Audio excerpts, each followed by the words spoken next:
After the divorce, my ex-husband took away the $10 million mansion and flung the invitation to his wedding with his mistress at me. Mother smiled and said, "Go, my daughter. Mom will show you a magnificent performance." Imagine this. The ink was barely dry on my divorce papers, my heart shattered into a million pieces. Then, the man I loved more than life itself, the man who'd just stolen my entire $15 million estate, my life's work, had the audacity to throw a vibrant red wedding invitation right in my face. His face, his mistress's face, smiling back at me, mocking me. "Come this weekend, ex-wife," he sneered. "Come see what real happiness looks like." I felt like the most pathetic, foolish woman alive, drowning in the wreckage of my shattered life. I somehow dragged myself back to my mother's small apartment, the hateful invitation clutched in my hand, tear stains blurring their smug smiles. I expected her to rage, to cry with me, to curse him. But when she saw that red card, her expression, it wasn't anger. It was this chilling, enigmatic smile I'd never seen before. She just patted my shoulder, her eyes glinting. "Don't cry, honey," she said, her voice surprisingly calm.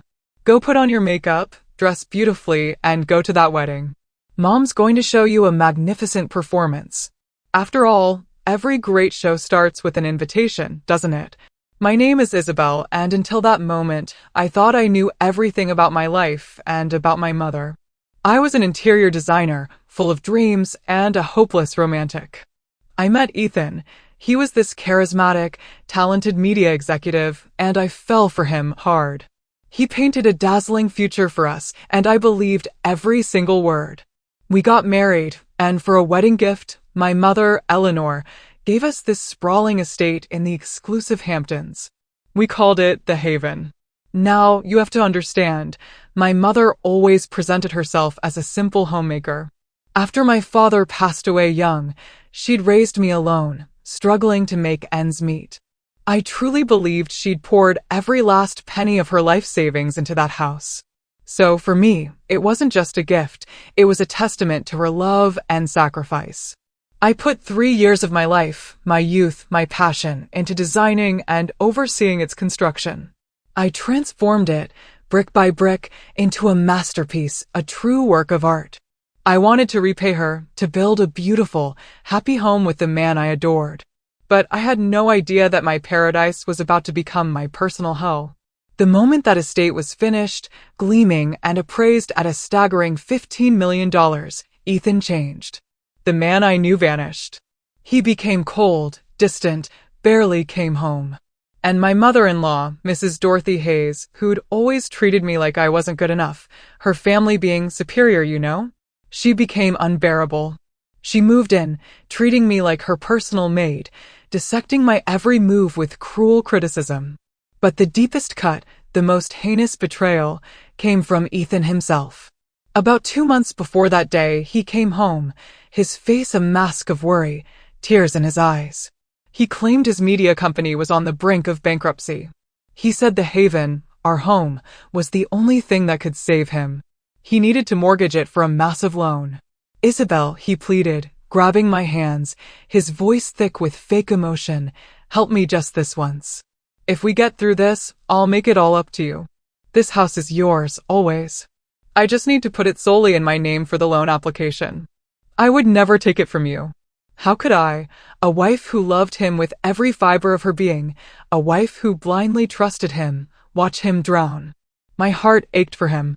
I didn't hesitate. Not for a second. The very next day, he dragged me to a notary public. There was a mountain of documents on the table.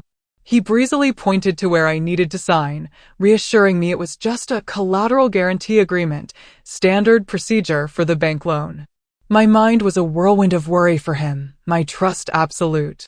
I signed, without reading, every single page.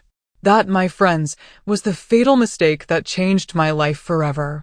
I didn't know that hidden amongst those dozens of pages, he'd cleverly slipped in an interspousal transfer deed. My signature, dashed off in that emotional haze, had just signed away my ownership of the masterpiece I'd poured my soul into. With his goal achieved, the mask dropped. The worried, Loving husband vanished, replaced by a cold, arrogant stranger.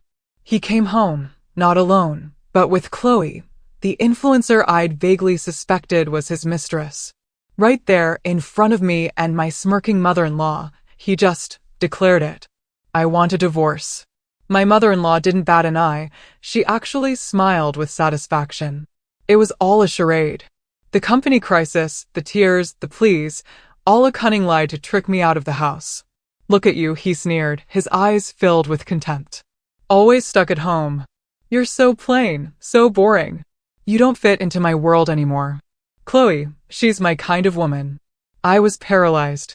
In a single afternoon, I lost everything. The husband I adored, the home I'd poured my entire soul into, and my naive faith in love. They threw me out with nothing but an old suitcase and a heart ripped to shreds. But he wasn't done. To rub salt into the gaping wound, he pulled a vibrant red wedding invitation from his pocket and tossed it at my feet. Oh, I almost forgot, he said, a devilish grin spreading across his face. This weekend, Chloe and I are getting married. Right here. At your estate. Come congratulate us. Come see what a woman worthy of me and this house truly looks like. I stood there, under the blistering summer sun, tears streaming down my face. Humiliation, helplessness, utter despair, it crushed me. I had nowhere to go. I just dragged my heavy suitcase, along with my broken heart, back to my mother's small apartment in the city. When she saw me, pathetic and defeated, she didn't say much. Just held me in a silent embrace. Sobbing, I poured out the whole story, Ethan's betrayal, their wicked plot to steal the estate. I showed her the invitation, the ultimate proof of my humiliation. I expected her to cry with me, to scream, to curse that monster. But she didn't. She simply looked at the invitation, a strange, inscrutable smile spreading across her lips. They're getting married at the Haven? She asked, her voice eerily calm. Good. Very good. I stared at her, astonished. Mom, how can you say that? Why? She gently put down the invitation and patted my shoulder. Her eyes, usually so gentle, now held a sharp, calculating glint I'd never seen before. Don't cry, honey, she said firmly. Make yourself beautiful. Choose your most spectacular dress and go to that wedding. I promise you, a magnificent performance awaits. A truly magnificent performance. My mother's enigmatic smile, far from easing my pain, left me even more confused, more lost. My entire world had just imploded. I'd lost my husband, my home, my dignity. How could she be so calm? How could she smile at my tragedy? Mom, I sobbed, leaning into her, it's all over. I have nothing. He even took the house you gave me. I'm useless. I couldn't protect it. I thought she'd comfort me, tell me material things didn't matter. Instead, she sat me down. Her normally tender gaze became piercingly intense. Isabel, she said, her voice no longer just a loving mother's, but someone completely in control. Lift your head. Tears solve nothing. The one who should be crying now is not you. It's him. Okay, before I dive into the biggest reveal of my life, a quick ask. If you're still hooked on this unbelievable story, please hit that subscribe button. Trust me, you won't want to miss what happens next, and there are so many more wild tales coming your way. Asterisk, asterisk, she went into the kitchen and returned with a steaming cup of herbal tea. The warmth seeped into my hands, but my heart remained a frozen block. My mind was empty, a blank canvas where only Ethan and Chloe's mocking smiles and his cruel words, "Come see what real happiness looks like," played on an endless loop. My mother sat opposite me, silently watching, her gaze patient, not pitying. As my sobs finally subsided, she spoke, slowly, deliberately. Isabel, she began, have you ever wondered why I always kept my past so hidden? Why I always told people I was just a simple homemaker, living off the small inheritance your father left? I looked at her confused. No, Mom. I never questioned it. I always believed you struggled your whole life to raise me, and that the Haven was everything you had. My mother sighed, a faint whisper of sadness in her eyes, then walked to an old wooden cabinet. She unlocked a drawer, pulling out a dark red lacquer box, aged and beautiful. She placed it on the table, carefully opening it. Inside weren't jewels or money, but old black and white photos and yellowed notebooks. This, she said, her voice calm, yet resonating with an unfamiliar authority, is the real me. She handed me a photo. An elegant young woman, radiating confidence, stood beside a famous French chef. Below it, an inscription, Eleanor Vance, winner of the International Master Chef Competition, Paris, 1995. My jaw dropped. Mom, is this you? Yes, she nodded. Another photo showed her shaking hands with a head of state, opening a lavish restaurant. Then came clippings from prestigious gourmet magazines, all featuring one woman, the grand dame of American hospitality. Mom, I stammered, completely incredulous, you're the Eleanor Vance? I am the founder and owner of the Sovereign Group, she stated serenely. The Sovereign Group. That name hit me like a lightning bolt. It wasn't just a company, it was a national brand, a multi-billion-dollar hospitality and gourmet empire with hundreds of luxury hotels and restaurants worldwide. But why? I whispered, utterly bewildered. Because of your father, she said, a deep sorrow clouding her eyes. He was a good man, a talented artist. I loved him madly, but he could never escape my shadow. My money, my fame, without realizing it, crushed his self-esteem, stifled his talent. He lived feeling inferior. She took my hand. When he passed, I swore I wouldn't let that tragedy repeat with you, my daughter. I wanted you to have a normal life, to find a man who loved you, not the immense fortune you would inherit. That's why I lived in the shadows. That's why I hid everything. I watched Ethan very closely, she continued, her voice hardening. At first, I hoped he was ambitious, good to you. But I never fully trusted him. An entrepreneur's blood doesn't allow me to bet everything on uncertain odds. She gave that same enigmatic, cold smile I'd seen when she looked at the invitation.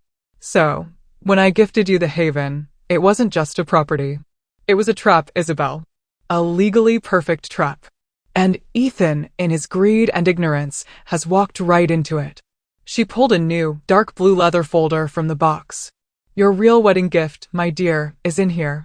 My hands trembled as I took it. It felt heavy, not just with paper, but with the weight of the secrets I was about to uncover. My mother's glorious past, this colossal empire, it was all beyond my wildest imagination. And now, a trap concealed within a wedding gift? I opened it. The first words I saw were conditional deed of gift of real property. Conditional deed of gift? I murmured, utterly lost. Exactly, my mother said, her voice now precise, like a seasoned attorney. When I decided to gift you that estate, I had the Sovereign Group's best legal team draft this contract.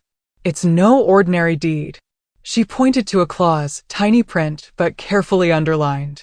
I squinted, reading. The efficacy of this deed of gift and the property rights of the Doneys, Isabel and Ethan Hayes, shall only be recognized as long as both parties maintain a valid marital relationship evidenced by a legal marriage certificate and live together as a unified couple.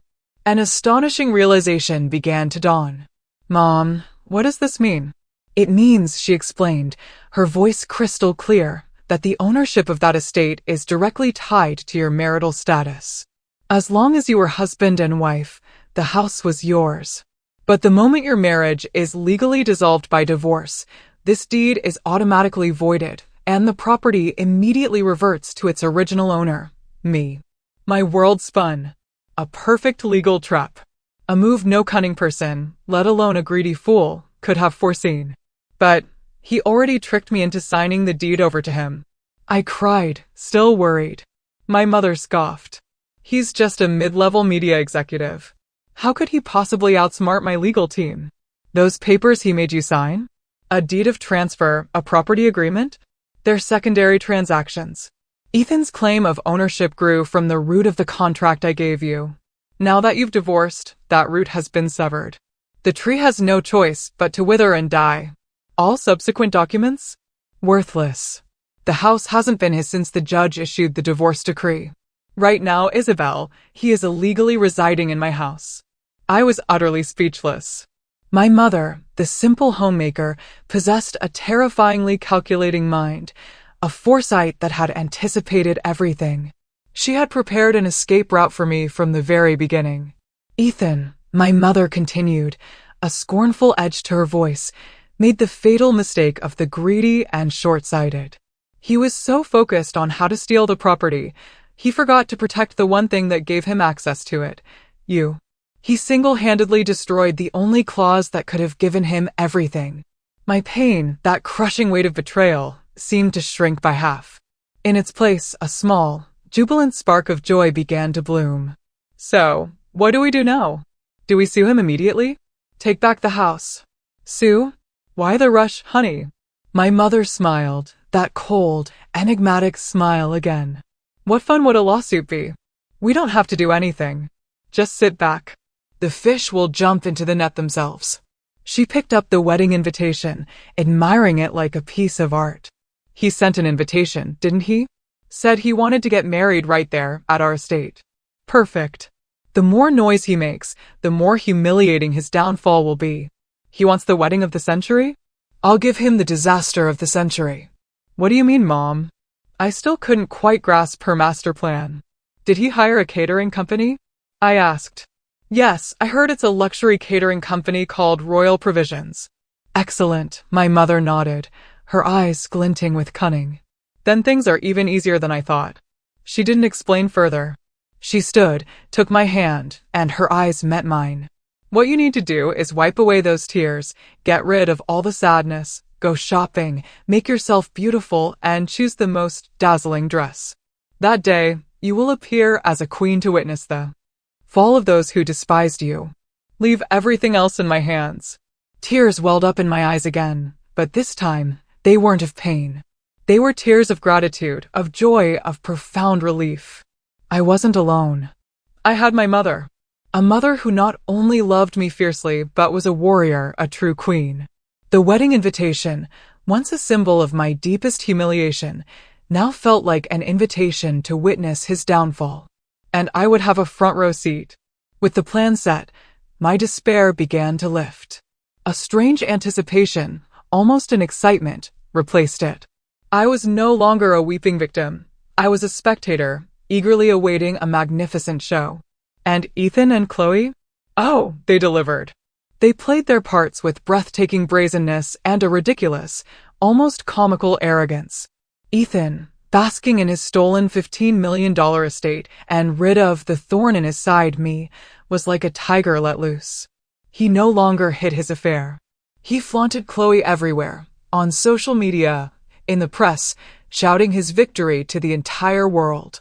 Chloe's social media, with her hundreds of thousands of followers, became a twisted reality show, documenting her luxurious, new life at the Haven. Every day, dozens of photos, peace in my corner of paradise, by the infinity pool in a designer bikini. Breakfast served like a magazine cover on the balcony, gushing about how happy she was with the man who cooked for her. I could only laugh bitterly. That paradise, I built it, brick by painstaking brick, blade of grass by blade of grass. That breakfast, Ethan probably bought it because he couldn't even boil an egg. But the crescendo of their ostentation was the wedding of the century preparations. Ethan, leveraging his media connections, turned it into a publicity circus. Online gossip magazines, famous bloggers, everyone was invited to cover it. He spared no expense, pouring millions into the best of everything. A custom-designed French wedding gown for Chloe, limited edition Tiffany diamond rings, and a banquet in the Haven's garden with hundreds of VIP guests, catered by the prestigious Royal Provisions. Every article, every shared image, used to feel like a knife twisting in my heart. But now it brought a grim satisfaction. The bigger their spectacle, the more catastrophic their fall would be. Meanwhile, my mother and I lived a quiet life. She moved me into one of her high-security, ultra-private penthouses downtown. Rest here, she told me. Your only job now is to become truly beautiful, truly radiant. She assembled a dream team for me, a nutritionist, a personal trainer, a skincare specialist. I plunged into a scientific regimen of exercise and diet. I read books, listened to music, immersed myself in art. I wasn't just recovering physically, I was reinventing my entire soul. Old mutual friends would occasionally send me articles about Ethan and Chloe, adding comforting, if misguided, messages. Forget him, he doesn't deserve you. Sick of seeing that girl, what a shameless mistress. I'd just smile and thank them. They didn't know I didn't need their pity. I was simply waiting for the main act. Ethan, drunk on his victory, had completely dropped his guard. He never wondered why I disappeared so quietly. Perhaps he thought I was simply licking my wounds somewhere, accepting my pathetic fate.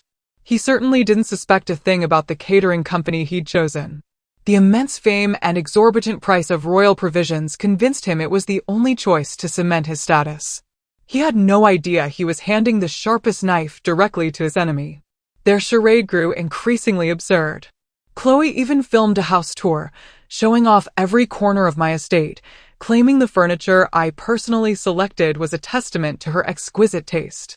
Some friends recognized the truth in the comments. Hey, Isabel chose that ceramic vase.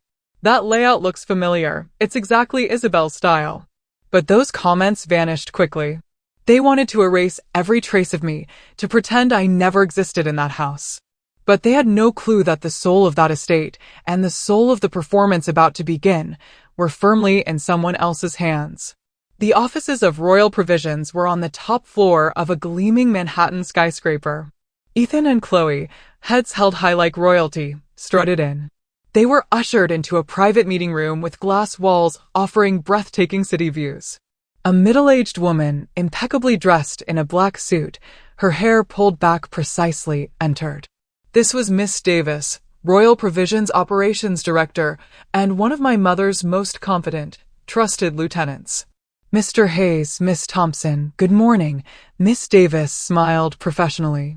It's a great honor to serve at your wedding of the century.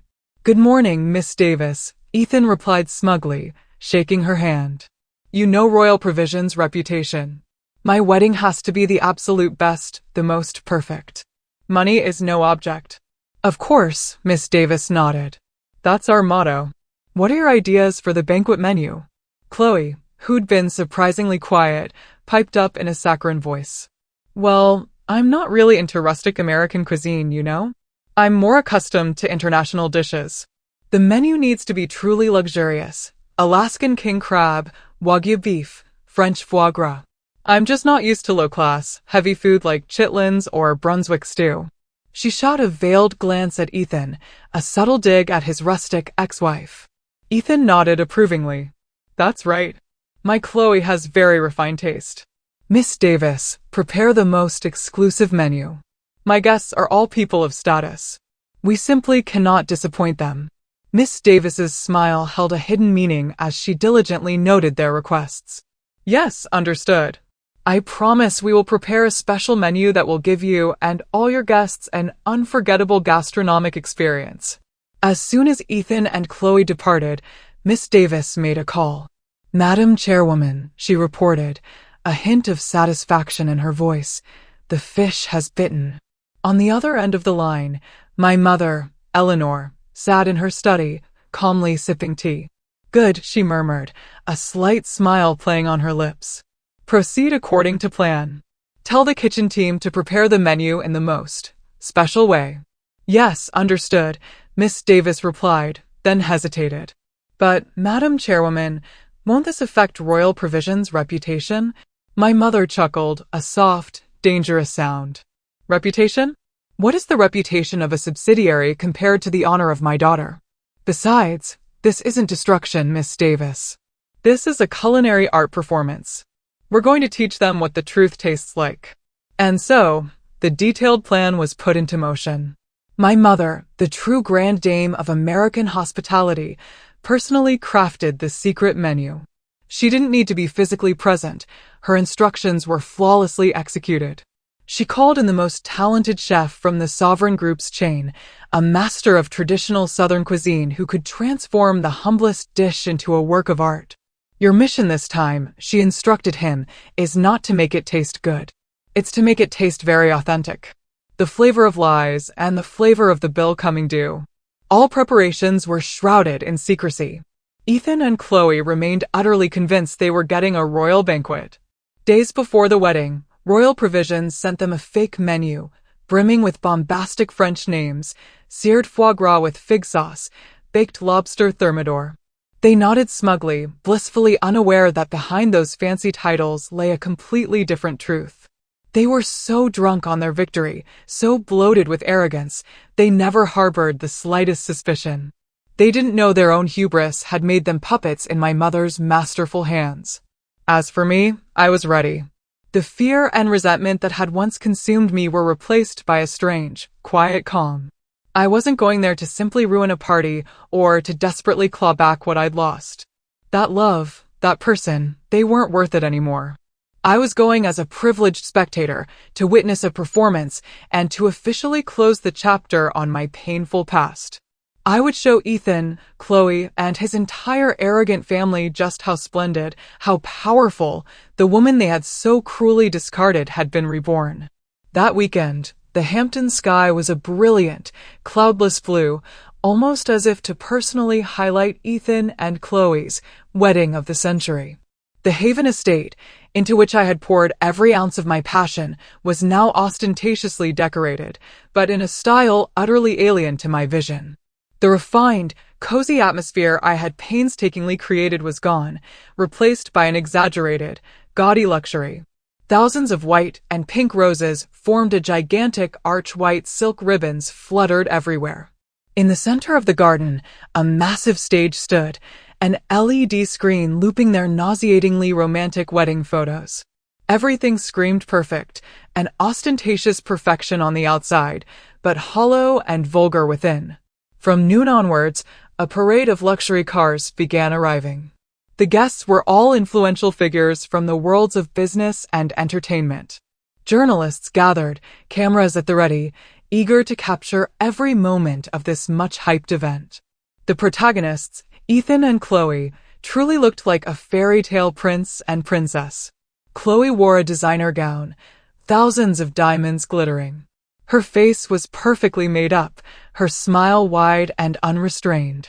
She clung to Ethan's arm, floating from table to table, soaking in congratulations and envious glances. She was at the peak of her life, a rich husband, her dream wedding, an estate envied by millions. She didn't know she was standing on a sandcastle, about to be swept away by a tsunami. Ethan, too, was utterly drunk on victory. He looked impeccably elegant, utterly self-assured. Having seized the estate and acquired a beautiful, rich, new wife, he truly felt like a king. He wanted everyone to flatter him, to envy him. He had completely erased my existence from his mind. Or perhaps he simply tried to. To him, I was a mistake, a stain he'd thoroughly cleaned away. My ex-mother-in-law, Mrs. Dorothy Hayes, also in an elegant pantsuit, fluttered around, loudly boasting about her new daughter-in-law, who was truly worthy of her son. Look, she proudly told her friends, this is what my son's wife should be. Beautiful, capable, and knows how to treat people. A blessing to our family. She had no idea the blessing she bragged about was about to become an unmitigated catastrophe. The wedding ceremony proceeded flawlessly. Rings exchanged, cake cut, champagne toasted. The applause was thunderous. Ethan took the microphone, his voice dripping with false emotion. Thank you all for coming to celebrate with us today. Today, I am the happiest man in the world because I have married the most wonderful woman, Chloe. He turned, kissing her forehead. The venue erupted in cheers. Camera flashes exploded, immortalizing their golden moment. They were at the absolute zenith of their fulfillment, their victory. And that, my friends, was the perfect moment.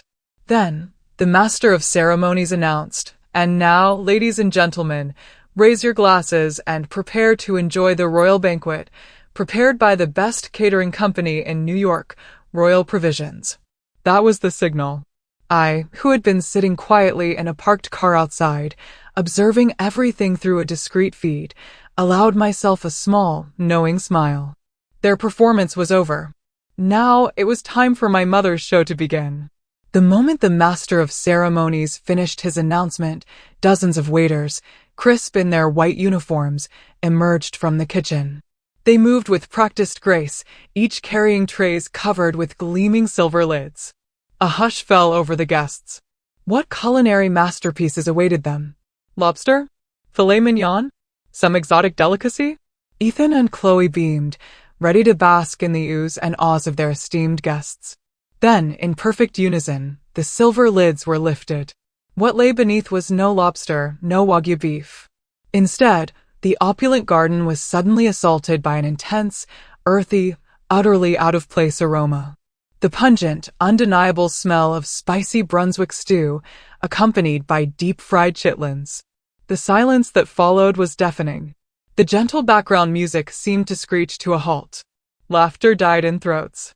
Hundreds of guests, dressed in designer gowns and bespoke tuxedos, stared at the plates before them with expressions ranging from bewildered disbelief to outright horror. There were no Alaskan king crabs, no fragrant grilled wagyu, no rich French foie gras. Just the most rustic, humble, southern dishes imaginable. Artfully presented, yes, on delicate English porcelain with gold rims, but still, Brunswick stew and carefully arranged pieces of deep-fried chitlins. Quintessential street food, served respectfully at a multi-million-dollar Hamptons wedding. But it was the smell that truly seized them. That potent, heavy stew permeated the air, its characteristic odor clinging to everything. For a true gourmand, it might represent Southern soul food. But in that luxurious setting, it was an olfactory disaster. The intense scent of chitlins brutally cut through the garden, battling with Chanel No. 5, creating the most bizarre, sickening perfume mix the world had ever known. After a few stunned seconds, whispers began. What is this? Chitlins? Am I seeing this right? My God, what is that terrible smell? Some of the impeccably manicured ladies wrinkled their noses in disgust, delicately covering them with gloved hands. Even the seasoned journalists, hired to write glowing reviews, stood open-mouthed, cameras paused. This wasn't a simple mistake. This was an elaborately, artistically orchestrated humiliation. The first to crumble was the bride herself. Chloe, still standing on stage, her happy smile plastered on. But as the acrid stew smell hit her, as she glimpsed the deep-fried chitlins on the tables below, her smile froze. Her perfectly made-up face drained of color, from flushed excitement to ashen white. This was Chloe, the influencer, the epitome of refined, high-class living, who regularly boasted about Michelin-starred dining and scoffed at low-class food. And now, on the most important day of her life, under the glare of hundreds of cameras and the eyes of her peers, she was confronted with a banquet of Brunswick stew and chitlins. A tidal wave of shame and mortification washed over her. She felt exposed, stripped naked, mercilessly mocked. Ethan, she shrieked, her voice cracking, turning to her new husband. What? What is happening? But Ethan was in no state to comfort her. He was equally stunned, his attractive features now contorted in a furious, crimson mask of anger and humiliation. He'd spent millions on this grand spectacle to solidify his status, mobilized every connection. He wanted adoration, envy. Instead, he was met with bewildered stares, muffled giggles, and that pervasive, inescapable stench of chitlins. His wedding of the century had become the laughingstock of the century. He felt an invisible hand slap him from the heavens, a blow that reverberated through his bones. His shock morphed into uncontrollable rage. He knew. Someone had dared to ruin his wedding. And there was only one person he could blame. Isabel, he snarled, his teeth clenched, eyes bloodshot. All pretense, all his carefully crafted role, vanished. He was a man consumed by primal fury. His anger erupted like a long-dormant volcano. He didn't care about the guests or his sobbing bride. His sole objective was to find the architect of this disaster and tear them to shreds. He stormed off the stage, face flushed, eyes blazing. "Where is the manager?" he roared, his voice echoing, drowning out the music and the murmurs. "The manager of Royal Provisions. Get out here now." Everyone recoiled, frightened by the groom's terrifying fury. Immediately, Miss Davis, the calm, impeccable woman Ethan still believed was just a high-ranking executive, emerged from the kitchen area. Her expression was surprisingly serene, perfectly professional. "Yes, Mr. Hayes?" To what do we owe your anger? You still ask. Ethan shrieked, lunging forward, grabbing Miss Davis by her lapels, a shockingly rude, uncontrolled act. Look what you've done to my wedding. Chitlins. Brunswick stew. Are you all insane? Do you know how much I paid for this? I'll ruin you. Miss Davis remained utterly unflustered. She calmly pushed his hands away, straightening her lapels. Mr. Hayes, I recommend you calm down. All the food served today has been prepared according to the menu we agreed upon. Agreed upon? Ethan bellowed, incredulous. What are you talking about? My menu was king crab and wagyu beef. Who agreed to this disgusting menu with you? You did yourself, Miss Davis replied, her voice unshakable. She gestured, and an employee swiftly brought her a folder. This is the contract you signed with us. And here is the menu appendix, with your signature at the bottom. She opened the last page. There, beneath a long list of traditional Southern dishes, was Ethan's signature, clear and undeniable. That day, intoxicated by his perceived victory, he'd been too confident, too careless. He'd only skimmed the main clauses, signing every page without bothering to read the crucial appendix. He had fallen into the most basic, most humiliating trap. It's her, he gasped, his bloodshot eyes darting around wildly, as if seeing me somewhere in the shadows. It's Isabel. I know it. She conspired with you to harm me. Where is she? Where is she? He screamed like a crazed animal, desperately searching for me. The scene was descending into utter chaos. Guests, sensing the severity of the situation, began discreetly slipping away. They had come to celebrate, not to witness such a grotesque farce. Chloe, after a moment of stunned paralysis, couldn't bear it either. Her shame curdled into incandescent rage. She ran towards Ethan, not to stop him, but to lash out. What have you done, Ethan? She wailed, hitting his chest with her fists. What have you turned our wedding into? A laughingstock. A circus. I should have known. Marrying a man with a past as complicated as yours was bound to bring trouble. Now all of New York will laugh at me. Shut up. Ethan shoved her hard, sending her stumbling. What do you know? This is all my ex-wife's fault. She's here. She's definitely here, laughing at us. He was right. I was here. But not to laugh. I sat in a car with black-tinted windows, parked just outside the estate gate, calmly observing everything on a screen connected to a hidden camera. Beside me, my mother, Eleanor, simply took a slow sip of her tea, her face utterly expressionless. Is it time, Mom? I asked, my voice a little shaky with anticipation. My mother set down her teacup. Yes, she nodded. It's time for the Queen to make her entrance. She gestured to the chauffeur. Slowly, majestically, the wrought iron gates of the haven swung open. Our car glided forward, toward the heart of the chaos. All the noise, all the shouting, all the frantic murmurs suddenly ceased. Every single head, from the bewildered couple to the remaining guests, swiveled in astonishment toward the luxurious sedan gliding into the chaotic scene. They knew. The true protagonist of this unfolding drama had arrived. My mother's black Audi A8, sleek and silent like a panther entering its domain, moved slowly toward the center of the garden. It stopped just feet from where Ethan and Chloe stood frozen, directly beneath the brightest stage lights. All the noises faded. Ethan's screams, Chloe's sobs, the guests' whispers, they all evaporated, leaving only the low hum of the engine and the collective pounding of hearts. Everyone held their breath, waiting to see who would emerge from this opulent, uninvited vehicle. The car's rear door opened, slowly, dramatically. First, a pair of ruby-red Christian Louboutin stilettos appeared, their blood-red soles screaming arrogance and authority. Then, a slender silhouette, enveloped in a dazzling ruby-red evening gown. It was me, Isabel. The moment I stepped out, the entire garden erupted into an explosive, stunned silence. I was no longer the Isabel of yesterday, not the tired woman in drab clothes, eyes always cast downward. The woman standing before them now was completely transformed. My hair was swept up in an elaborate updo, revealing the elegant curve of my neck and sparkling diamond earrings. Expert makeup concealed every trace of fatigue, highlighting sharp features, confident red lips, and a calm, cold gaze. The ruby red dress, a masterpiece designed by Mrs. Montgomery, hugged my body, accentuating every curve honed by weeks of training. I was a dazzling flame, burning bright, demanding every single gaze.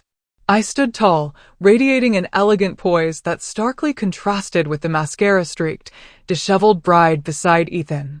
My presence, my sheer splendor, was a silent, powerful provocation. It was a direct, unapologetic slap in the face of Ethan and his entire family. Isabel. Ethan was the first to react. His surprise quickly contorted into a rage even fiercer than before. He was convinced everything, from the Chitlin banquet to this unfolding chaos, was my doing. My revenge. You dare to show up here, he shrieked, pointing a trembling finger. This is all you, isn't it? You conspired with them to ruin my wedding. Is it because you're jealous? He lunged at me like a crazed beast, but he was instantly intercepted, effortlessly restrained by my mother's robust, black-suited chauffeur. Let me go. I'll teach that wench a lesson, he struggled, shouting expletives. My ex-mother-in-law, Mrs. Dorothy Hayes, also snapped out of her shock. Only hatred remained. She ran up, joining her son in his dramatics. My God, look at this, everyone, she wailed to the remaining guests. It's my ex-daughter-in-law. After my son left her, now she comes back to ruin the wedding. What a shameless woman, proudly returning after being thrown out. You can tell she was raised without a proper family. She deliberately twisted that knife, but it no longer hurt. I watched them, silent, observing. The man I once loved, now spewing the ugliest insults. The woman I had tried to treat as a mother, now humiliating me with the vilest words. The crazier they became, the more spectacular their downfall would be. Are you two finished acting? I finally spoke. My voice wasn't loud, but it cut through the air with such calm authority that it silenced them both instantly. You said I ruined your wedding, Mr. Hayes? Look at yourself. Who is turning this wedding into a laughingstock? Is it me, or is it the groom himself, screaming like a lunatic and grabbing the caterer by her lapels? Then I turned to Mrs. Hayes. Madam, I said, deliberately omitting any familial address. You claim I have no shame. Then, does a mother-in-law who condones her son's infidelity, conspires with him to trick his wife, and then celebrates his theft of her assets, does she have any shame? My words were like precise bullets, striking their hypocritical faces. They were speechless, their mouths opening and closing uselessly. I have not come here today to ruin any wedding, I continued. I have come here as a guest. I held up the vibrant red wedding invitation Ethan had thrown at my feet just days before. The groom himself invited me to come and see what real happiness looks like. I am simply answering his invitation. My audacity made Ethan's face turn crimson with renewed rage. You. He spluttered, unable to form a coherent sentence, only able to point a shaking finger. This is not your place. Leave right now. Get out of my house. My house? I smiled, a knowing, dangerous curve of my lips. Are you sure this is your house, Mr. Hayes? Of course. The deed is in my name. Get out now or I'll call security, he roared. Yes, I replied, defiant. Then call them. I'd love to see whose orders the guards of my house obey. My words exploded like another bombshell, astonishing everyone. Your house? What are you talking about? Even Ethan hesitated, a cold, vague uneasiness creeping into his mind. Just then, from the kitchen area, still in disarray, a woman in an elegant, authoritative dark blue silk suit slowly appeared. Behind her followed a team of about 10 individuals in black suits, holding briefcases, a formidable legal team. And that woman was none other than my mother, Eleanor. Her appearance was like a powerful sedative, instantly quelling all the chaos. She walked unhurriedly, each step exuding the unwavering composure of someone utterly in control. She didn't spare Ethan or Mrs. Hayes a glance. Her gaze swept the entire room, and everyone who met that sharp, authoritative look instinctively lowered their eyes. Then, something extraordinary happened. Some of the older, most influential guests, prominent figures in business and real estate, gaped at my mother. They hurriedly stood, bowing respectfully. Madam Chairwoman Eleanor, what a surprise to see you here. Eleanor, it's been so long. You look as wonderful as ever. Mrs. Vance, what an honor. Ethan and his mother were utterly dumbfounded. Madam Chairwoman? What chairwoman? My mother, a homemaker. Mrs. Hayes stammered, incredulous. How are you here? Who let you in? My mother finally turned, slowly, toward her. She wasn't angry. She simply regarded Mrs. Hayes with a mixture of pity and profound contempt. Why do I need your permission to enter my own house? She said, her voice not loud, but carrying the weight of 1,000 tons. House? Your house. Mrs. Hayes burst into hysterical laughter. You've gone mad. This is my son's house. Don't talk nonsense. Oh, really? My mother offered the same mocking smile I had given just moments before. She gestured to one of the men on her legal team. Attorney Sterling immediately stepped forward, opening his briefcase. Mrs. Hayes, Mr. Hayes, good morning, he said, his voice firm and clear. I am Attorney Sterling, representative of the rightful owner of this estate, Mrs. Eleanor Vance. He held up a folder bearing the official red seal of a notary. According to the Conditional Deed of Gift of Real Property, document number 1234, drafted on March 15th of last year, my client, Mrs. Eleanor Vance, gifted the property of the Haven estate to her daughter, Mrs. Isabel Hayes, and her son-in-law, Mr. Ethan Hayes. The lawyer paused, looking directly into Ethan's now terrified face. However, Clause 3.2.2 of the contract clearly states that this agreement is only valid as long as Mr. Hayes and Mrs. Isabel Hayes maintain a valid marital relationship. On the 7th of this month, he continued, the Family Court of New York issued a divorce decree for the two of you. This means the precondition of the contract has been destroyed. By law, this deed of gift is officially voided. The entire room fell silent, guests hanging on every word, holding their breath. In conclusion, Attorney Sterling finished, the ownership of this estate has automatically reverted to its original owner, my client, Mrs. Eleanor Vance. Any subsequent documents of title change that Mr. Hayes made Mrs. Isabel Hayes sign through deception are legally invalid. Simply put, Mr. Hayes, you and your family are holding an illegal party on someone else's property. No, it's impossible. It's a lie. Ethan shrieked, lunging forward to snatch the folder, but he was instantly stopped by two of my mother's sturdy bodyguards. These are all state-certified legal documents, Attorney Sterling said coolly. If you don't believe it, we can meet in court. My mother finally stepped forward slowly. She didn't look at Ethan, but at the bride, Chloe, who was now trembling, her face pale. Congratulations, my dear, my mother's voice softened, almost sweetly. Chloe, right? You are very beautiful. I am Eleanor Vance, chairwoman of the Sovereign Group, and also the owner of Royal Provisions, the company you hired. Thank you for trusting our services. Another bomb exploded in the now shattered silence. Chloe and Ethan were completely petrified. And as the owner of the house, my mother continued, her smile widening, I personally designed today's menu to entertain the guests. Full of traditional dishes, full of feeling, spicy Brunswick stew, deep-fried chitlins. I heard you don't like rustic food. That's okay. Try it. Maybe you'll like it. Every word she spoke was outwardly sweet, but inwardly, sharp as a razor, stabbing directly into Chloe's carefully constructed pride.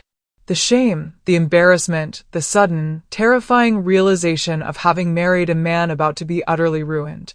Chloe couldn't bear it. No, I'm not marrying him. I'm not marrying a scammer like you, she screamed. She tore the diamond ring from her finger and, with a guttural cry, hurled it directly at Ethan's face. Then, clutching her cumbersome wedding dress, she ran, sobbing hysterically, out of the estate. Under hundreds of bewildered glances and the incessant camera flashes, the performance had reached its dramatic, crushing end. And the one who had penned the finale? None other than my mother.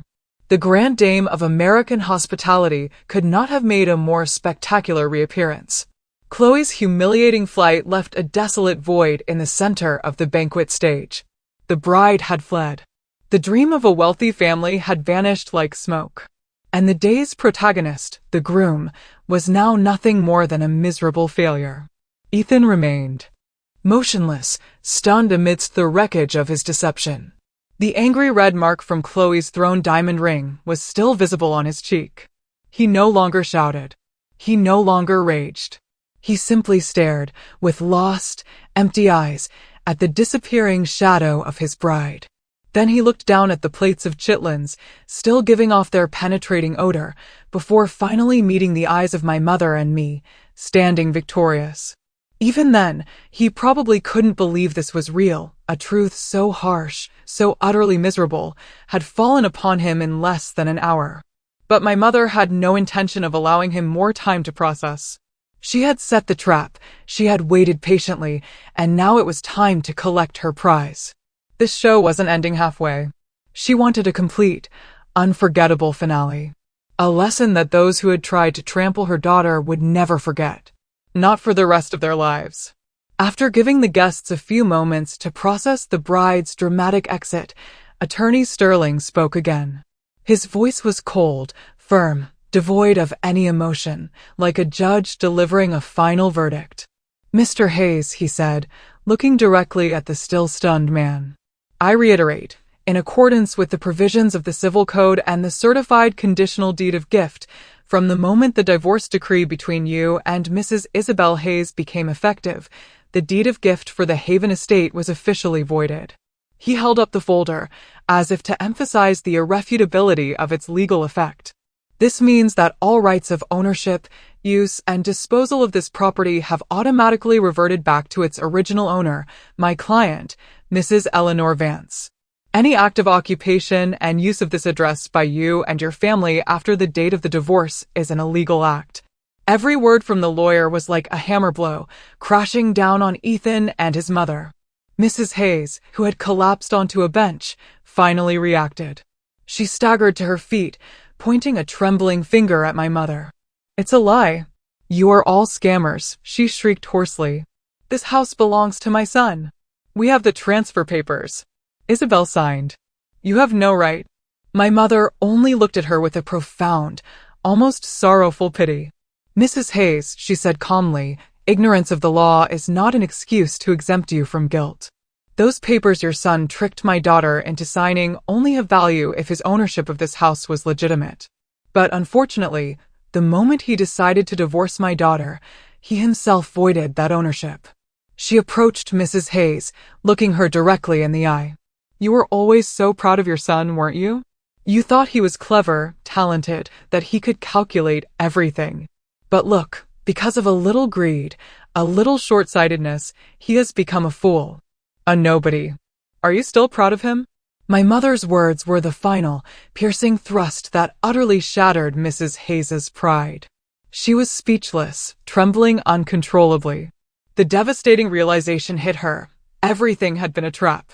A perfect trap that she and her son had willingly, foolishly walked right into.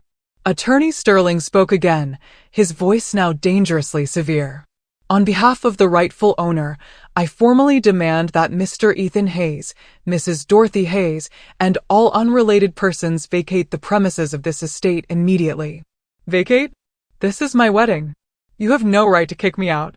Ethan screamed, lifting his bloodshot eyes. "Your wedding is over," Attorney Sterling replied, without the slightest concession. "The bride has fled, and you are holding an illegal event on someone else's property. According to the law, we have every right to demand that you cease this infringement immediately. If you do not cooperate, we will be forced to request the intervention of law enforcement." "You wouldn't dare." Ethan clenched his teeth, desperately clinging to his last shred of pride. He couldn't accept being expelled from his wedding of the century in front of hundreds of people.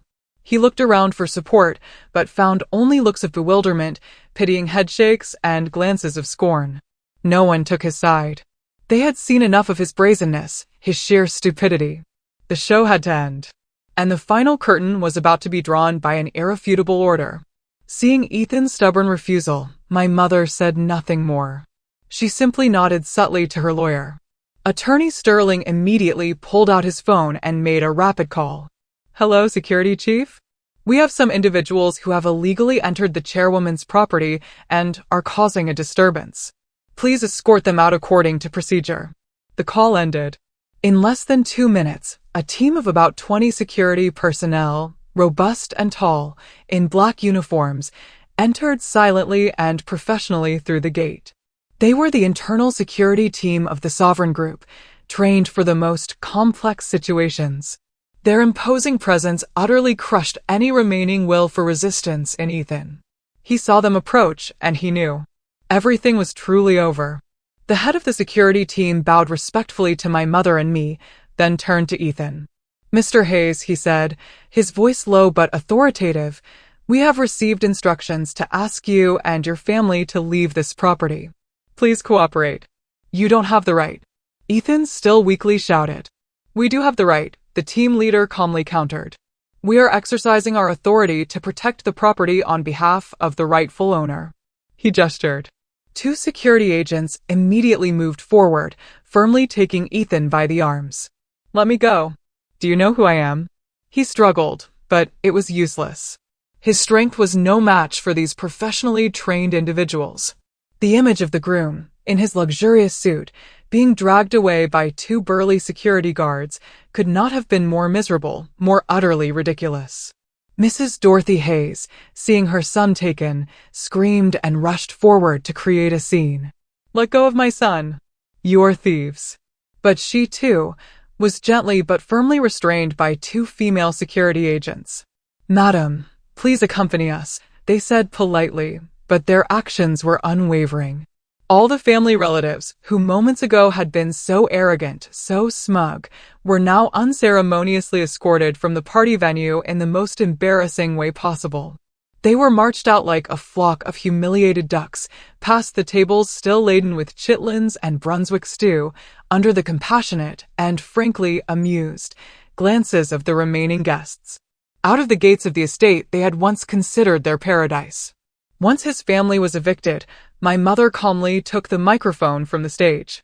She didn't look at the stunned guests, but directly at the dozens of press cameras still recording. "Ladies and gentlemen," she said, no longer just a mother avenging her daughter, but the authoritative chairwoman she truly was. "I am Eleanor Vance, chairwoman of the Sovereign Group. I apologize for making you witness such a lamentable performance today."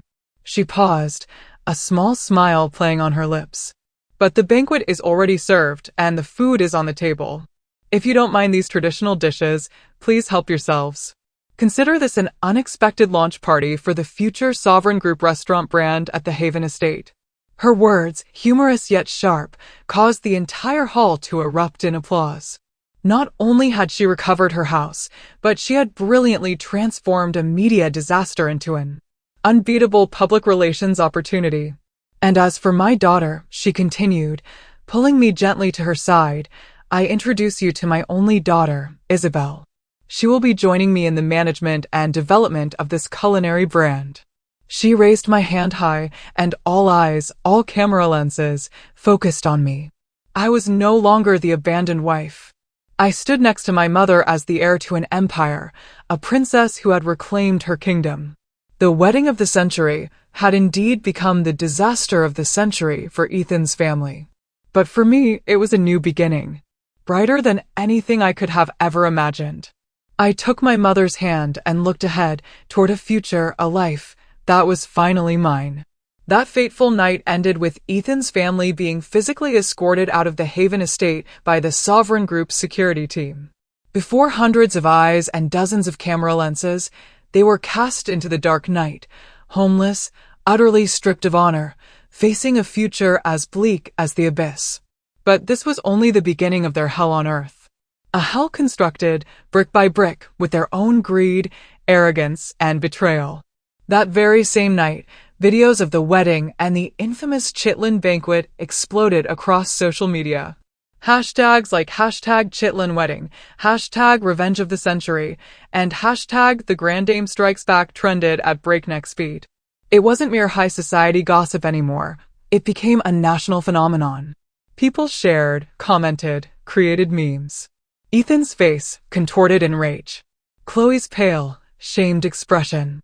And especially The image of those luxurious plates, laden with Brunswick stew and chitlins, at a multi-million-dollar banquet, they became immortal memes. The next morning, before the sun had even fully risen, the real earthquake began. Major media outlets, from online news to prestigious business journals, published shocking headlines in unison. The downfall of the media executive who lost a $15 million estate and his future wife. The legal slap of the century. The spicy revenge of Chairwoman Eleanor Vance, and from dream wedding to chitlin disaster, the bitter end of a greedy traitor. Ethan and Chloe's names became more famous than ever, but it was a fame steeped in infamy and humiliation. Netizens dug up everything. Ethan's promiscuous past, Chloe's blatant hypocrisy about her high-class life on social media, even the cruel words Mrs. Dorothy Hayes had once spoken about me, unearthed by my former friends. Everything came to light. They became the laughingstock of the entire city, the dominant topic of every conversation. For Chloe, an influencer whose entire existence revolved around image and public acclaim, this was a fatal blow. A death sentence for her meticulously fake career. Her personal social media accounts were deluged by tens of thousands, then hundreds of thousands of angry comments. Not only did they insult her, but they used her own words and that very rustic food to mock her. Did you eat chitlins today, sweetie? A mistress gets chitlins and a scammer husband. Let's see if you learn not to despise good food now, you phony. Fashion and cosmetic brands, eager to distance themselves from such an embarrassing scandal, unanimously terminated their contracts with her. Unable to bear the relentless humiliation, she deleted all her social media accounts and didn't dare leave her house. Her dream of becoming a wealthy wife, her influencer career, all shattered. In their place remained only a permanent stain, a nickname that would haunt her for life, the Chitlin Snob.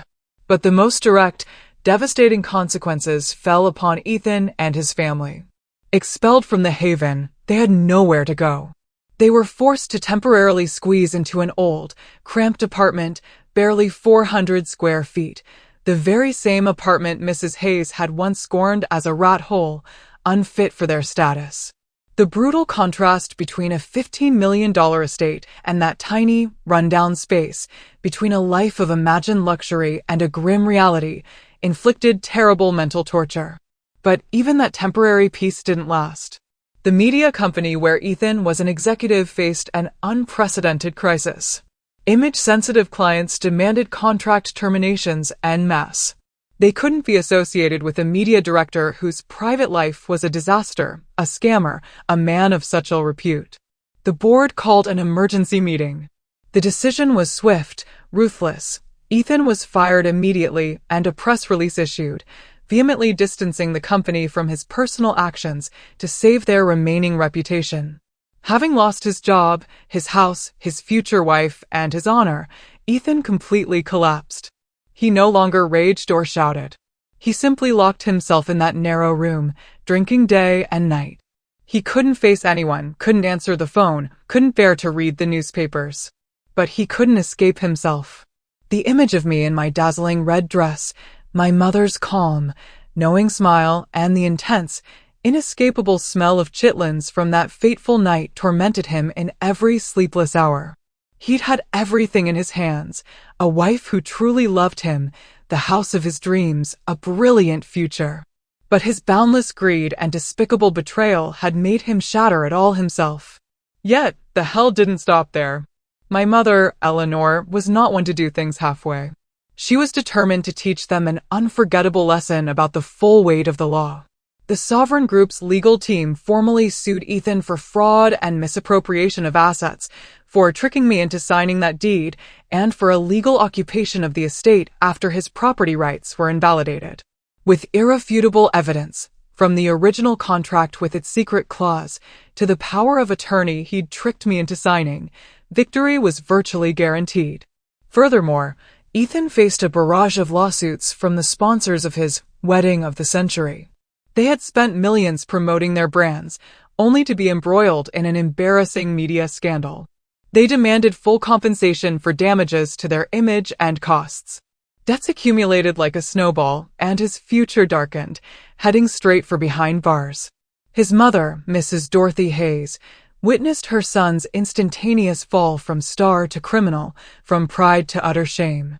She couldn't bear it. The enormous shock aged her 10 years, her health permanently shattered.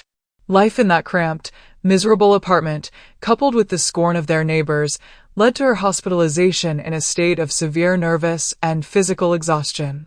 She lay in the cold bed of a public hospital, no longer the composed, wicked mother-in-law coveting superficial fame. She was just an old, helpless woman, watching her family collapse, utterly ruined by her own stupidity and greed. Their hell on earth wasn't some distant fiery pit. It was the crushing remorse, the bitter regret, the searing humiliation that would haunt them for the rest of their lives. A never-ending sentence.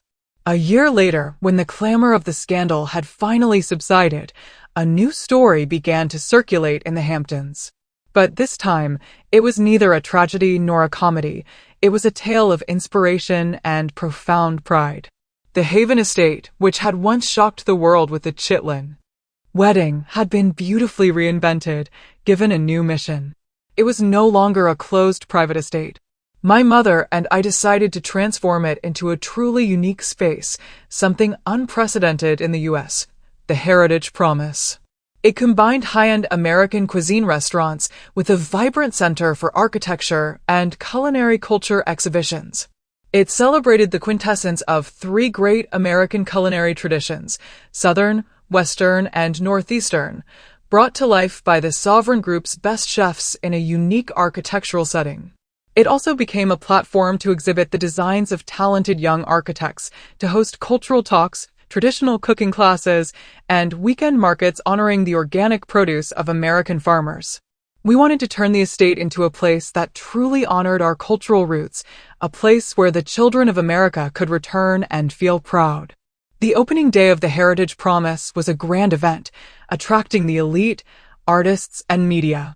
I no longer hid in the shadows.